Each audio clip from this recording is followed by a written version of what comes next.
Talking today about the global chip crisis with Daphne LaPrance-Ronguet here for ZDNet. Daphne, I think a good place to start is kind of set the stage for us. What type of devices are impacted here, and then we'll kind of go from there about what we can expect. So obviously the short answer to that is that the industries that are most impacted by this global chip crisis are the ones where there is the most demand. Quite simply, the equation is if you've got a lot of demand and the same amount of supply, there's going to be a stretch.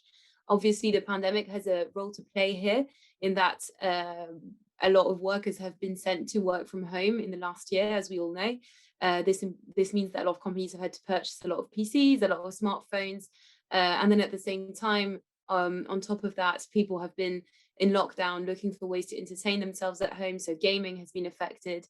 If you add to that strong demand, another set of trends, there's the geopolitical trends with tensions between the US and China that have prompted a lot of Chinese tech companies to stockpile chips and chip making equipment.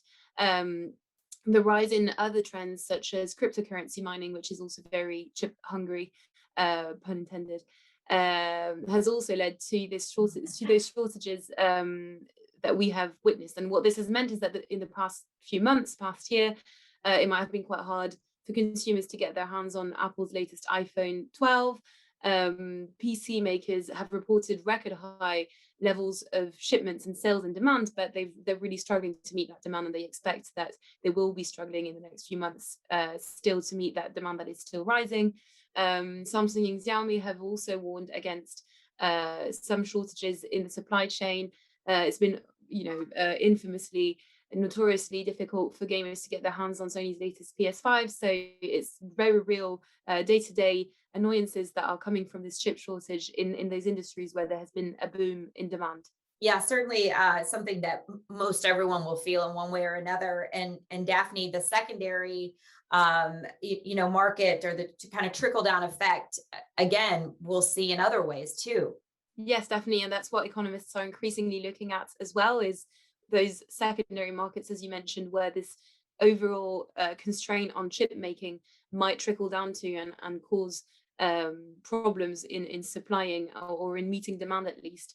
So, for example, in home appliance electronics that are powered by even small scale chips such as microwaves, refrigerators, washing machines, we're starting to see stretches in the supply chain there, with some companies reporting that they're struggling to meet demand. Smart home appliances are obviously as well using those chips. Your smart doorbell uses a chip. So all those sort of small electronics markets, consumer markets, might also see problems when it comes to stocks, even though there hasn't been a particular boom in demand. Um, One of the most evident one of the industries where those problems are already being really prevalent is the automotive industry. Car makers have reported that it's increasingly hard to get their hands on chips. In some countries, so in the US, for example, General Motors, in the UK, BMW have even temporarily suspended production of some cars. Ford has also warned about some problems in the supply chain.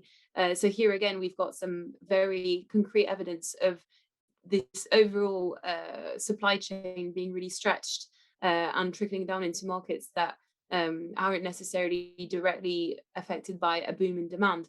I spoke to an analyst who, in fact, is even looking at the effect this could have ultimately on food prices, with farming increasingly making use of smart technologies to increase crop efficiency or farming productivity. If farmers can't get their hands on those technologies anymore, this might trickle down to the price of food. So again, we're talking about a longer term effect, but one that shouldn't be ignored because it might actually affect our consumer lives on the long term. Yeah, it sounds like it most certainly will. So many aspects of our life, Daphne. Is there any, though, the experts, when researching this, do the experts give any indication as to a timeline or when they suspect that things could even slightly turn around?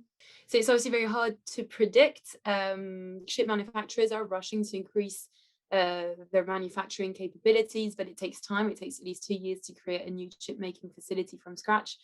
Ultimately, the main driver of this crisis subsiding is demand. So when demand will subside, there will be a rebalancing between supply and demand.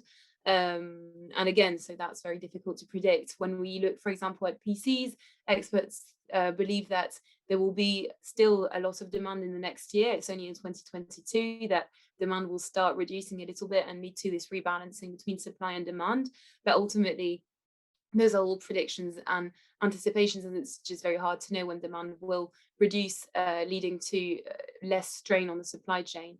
Generally speaking, experts agree it will be around 2 years, but it's really a matter of wait and see at this point.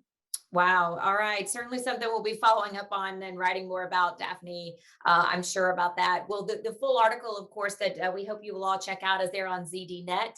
And we appreciate you being here with us today.